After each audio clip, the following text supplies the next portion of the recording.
মুসা আলাইহিস সালামের জমানায় বৃষ্টি হইতেছিল না, তো পিঁপড়া হাত উঠায়া দিছে, লিমা তুআদ্দিবুনা লিমাযা তুআদ্দিবুনা বিযুনুবি ইবাদিক। আল্লাহ, তোর বান্দাদের গুনার কারণে আমাদেরকে শাস্তি দেস কেন? অনাবৃষ্টির কারণে খাদ্যগুলা শক্ত হয়ে গেছে, আমাদের দাঁতগুলা বানাইছিস নরম, আমরা এই শক্ত খাদ্য খাইতে পারি না, আমরা অনাহারে আছি। বৃষ্টি যখন আসে খাদ্যের ভিতরে পানি ঢুকে, খাদ্যগুলা নরম হয়, নরম দাঁত দিয়ে চাবায়া চাবায়া খাইতে মজা পাই, তুই আমাদেরকে শাস্তি দিতেছিস কেন? লা তুআদ্দিবনা বিযুনুবি ইবাদিক। আল্লাহ কবুল করছেন পিঁপড়ার দোয়া, আমরাও দোয়া করি যে আল্লাহ নারাজ হয়ে যায়, নারাজ হয়ে যায় না, আর আল্লাহকে রাজি করে। আল্লাহ রাজি করা অনেক সহজ, শিখলে অনেক, এই উম্মতের জন্য সহজ, এই উম্মতের জন্য, উম্মতের জন্য সহজ, উম্মতের জন্য সহজ। আমি হাদিস দিতেছি, এই উম্মত যখন আল্লাহকে রাজি করার জন্য জীবন নিয়ে ভাবতে বসে, আর এক পর্বে তার ভিতর থেকে চিৎকার আসে, হায় মালিক যা চাইলো তা তো কিছুই করতে পারলাম না, এই চিৎকার দিতে দেরি, আল্লাহ বলে মানাহতু ইলাইকা রিদওয়ানি, আমি রেজার চাদর দিয়ে তোকে ডাকতে দেরি করি না।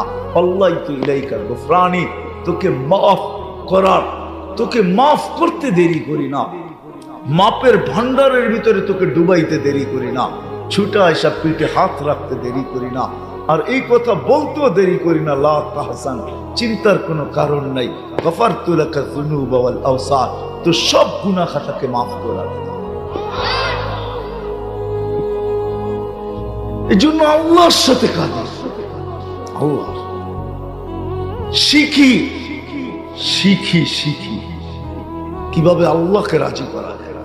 যুবক শিখো কিভাবে আল্লাহকে রাজি করা, আল্লাহকে নারাজ করো। হায় আমার জাতি বুঝেও বুঝে না, একটা করো নাই। হায় জিজ্ঞাসা করো মিডিয়াওয়ালাদের কাছে, বাংলাদেশে পার মিনিটে কয়টা তালাক হয়? সুখ যদি হইতো তাহলে তালাক কেন হতো? কেন হতো? সুখ যদি হইতো তাহলে বাংলার জমিনটা কেন দেখতো? সন্তান মা বাবাকে গুলি করে হত্যা নাই? দেখাবো ঈদের দিন পুলিশ লাইনের সামনে কুমিল্লা শহরে সন্তান বাপকে গুলি করে হত্যা করছে। ঈদের দিন সকালে হযরতপুর, রোজার ঈদের দিন সকালে হযরতপুর, বেশি দূরে না কেরানীগঞ্জে, জিজ্ঞেস করে আসেন, ছেলে বাপকে গুলি করে হত্যা করছে। বেশি দূরে যেতে হবে না, ঢাকা শহরে আরমানি টোলা যান, ছেলে দুপুর বেলা বাপকে ড্রেনের পাশে শোয়া সভা করছে। ঐশীর ইতিহাস তো রয়েই গেছে, রয়েই গেছে।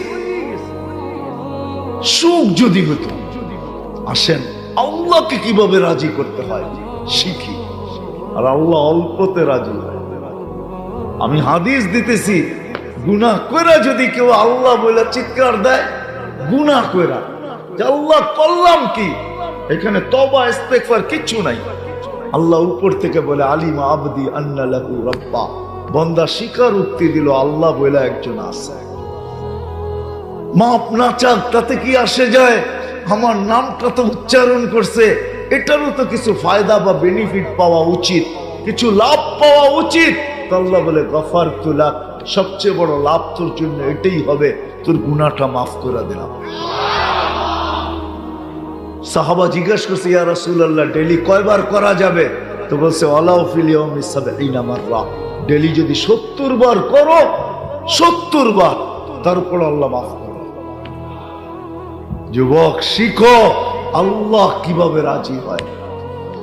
হায় আমার জাতি যদি এতটুকু করতো, আজকে এই 12টার সময় যদি এতটুকু করতো, নারাজ না করে যদি ছাদে উঠে এতটুকু করতো যে আল্লাহ একটা বৎসর পার হয়ে যাইতেছে, 5 বেলা ডাকা সত্ত্বেও আসতে পারি নাই, একটা বৎসরে তোর কাছে ছিলাম না, কিচ্ছু করতে পারি নাই, দ্বিতীয় বৎসরের মিনিট শুরু হইতে চললো, আল্লাহ হাত উঠায় তওবা করলাম, আমার মনে হয় 18 কোটি মুসলমান এখানে সব আজকে এই হাত উঠানের দ্বারা ওলিতে রূপান্তরিত হতো। হাদিস আমাকে বলে ফাইন তাবু ফানা হাবিবুকুম, তওবা করতে দেরি, আমি বন্ধু বানাইতো দেরি করি না, হয়তো দেরি করি না, বানাইতো দেরি করি না, হয়তো দেরি করি না। হ্যাঁ, ইউহিব্বুত তাওয়াবিন, কোরআন ঘোষণা দিতেছেন যে আমি ভালোবাসি কাকে, যে হাত উঠায়। আজকে যদি এটা করতো, এটা আল্লাহকে নারাজ, 5 বেলা আমার জাতি আল্লাহকে নারাজ করে।